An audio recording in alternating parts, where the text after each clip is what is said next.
Section 13, using the chain rule.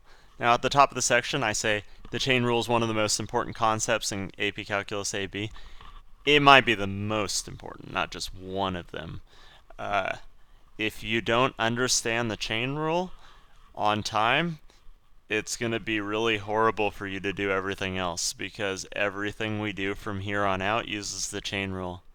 Everything we've done from here on, or like before this, has been nice numbers where the derivative of all of our insides was 1. Like we did a lot of things like x plus 4 to the 7th.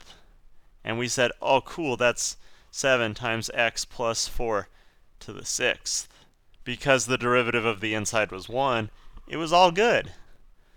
Now we're going to deal with cases where it's like 5x plus 4 to the 7th.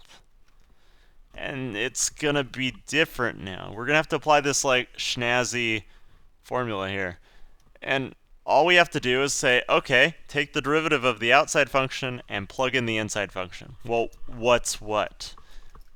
In this problem up here, 5x plus 4 here, that's the inside function. Our outside function is just something to the 7th power. And that something is this stuff. So if we were to take the derivative of this, we do the same thing as before. 7 times 5x plus 4 to the 6th. So that is this part that we've done. But now we need to actually multiply by the derivative of the inside, which we did before. It was times 1. That was the derivative of the inside. But now we got to multiply by 5 up here. So that's the chain rule. That's how it works. And sometimes we have more than one chain. This was a one chain problem. Sometimes we got 2 chains, 3 chains, 4 chains. It depends. And let's see what our first example problem has in store. So first, let's identify all of our parts. Our first part is we have something to the 4th power.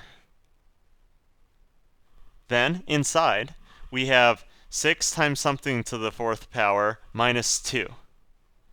And then our last part on the inside has x cubed minus 1. So first, I'm going to take the derivative of the outside, which is just something to the 4th power.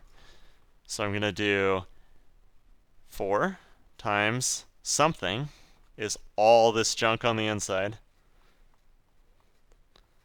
to the 3rd power. Cool. That's our outside chain. We're done with that step. Time to move on to the inside one. Okay, now I got to take the derivative of 6 times something to the 4th minus 2. So I'm going to pull down the 4 and get 24 something to the 3rd power.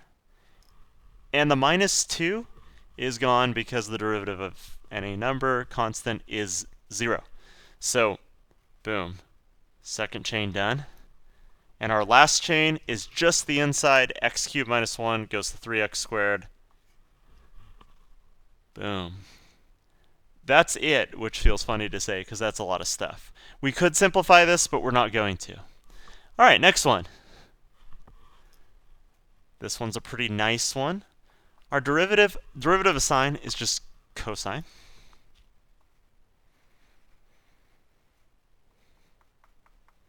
And our derivative of our inside, which is just the stuff in here, is 11.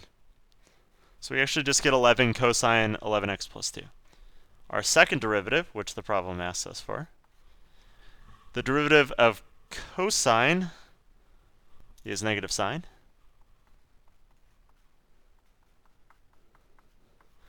We still had this 11 from before, and we're going to get another 11 from the inside. So actually, in the end, this one is reasonable to simplify.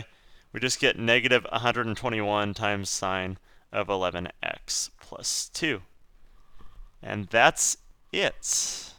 That is the chain rule. If you have more questions, I highly recommend you look at videos on 17calculus.com for chain rule. There are lots of example problems there. Walk through this until you're comfortable with this. This is seriously like the most important building block lesson that we'll have all year. So get strong here, and you'll be in good shape.